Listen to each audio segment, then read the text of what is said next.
최근 미국의 금리 인상 기조와 또 부동산 시장의 조종이 잇따르면서 마땅한 투자처가 없어서 대안 투자를 찾는 투자자들이 많습니다. 금리는 지속적으로 오르고 있긴 하지만 실질적으로 우리가 받을 수 있는 은행이자는 아직 안 오르고 있죠.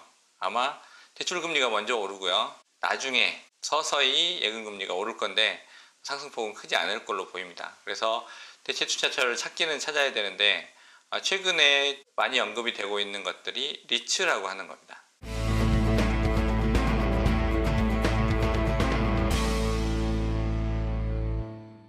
리츠는 부동산 임대를 통해서 발생하는 임대료를 수익으로 투자자와 배분하는 그런 방식의 투자처입니다. 대부분 상업용 부동산, 빌딩이나 오피스에 대한 비중이 높고요. 그리고 그동안에 큰 비중을 차지하지 않았던 임대주택의 형태, 임대주택에 투자하는 형태들이 추가가 되면서 리츠에 대한 수익률도 꽤 높아졌고요. 시장도 많이 활성화가 되었습니다.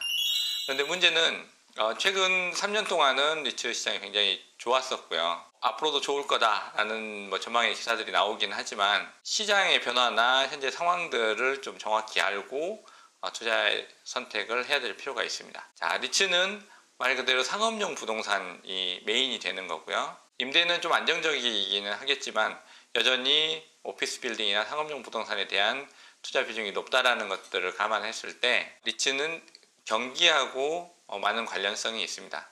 과거에 리츠가 크게 어려움을 겪었었던 것들을 기억하실 겁니다. 2008년, 2009년 글로벌 금융위기가 왔을 때 S증권사에서 J리츠, 그래서 일본 임대부동산에 투자를 하는 상업용 부동산에 투자하는 J리츠 펀드를 엄청나게 판매를 했었는데 일본 경기가 안 좋아지면서 글로벌 금융위기 영향으로 임대부동산 시장, 오피스 빌딩의 공실 발생이 늘어나면서 크게 손실을 봤던 적이 있었습니다.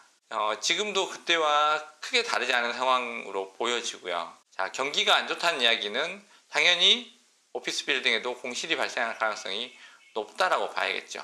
현재 대외적으로는 미국이 금리 인상을 하고 있고요. 또 무역 전쟁들, 관세를 높이면서 교역량들이 좀 줄어들게 되고요. 특히 수출이 큰 비중을 차지하고 있는 우리나라에는 꽤 큰 타격을 줄 수 있는 그런 대외 정책들이 지금 진행이 되고 있고요. 대내적으로는 수출길이 막히고 수출의 비중이 줄어들게 되면서 경제 성장률도 좀 떨어지고 있고요. KDI에서 발표한 것들 보니까 올해 2.3%가 채 되지 않을 거다. 2.9 정도 예상을 하고요. 내년에는 2.8% 정도로 오히려 더 떨어질 걸로 봅니다. 그러면 올해보다 내년이 경기가 더 좋지 않을 가능성이 높고요. 그래서 경기 침체에 대한 이야기들도 심심치 않게 나오는 이유가 거기에 있습니다. 이런 상황들이 된다고 하면 아무리 강남이나 여의도 또는 핵심 상업지구에 있는 오피스 빌딩이나 상가 같은 경우들도 공실이 발생할 수밖에 없고요.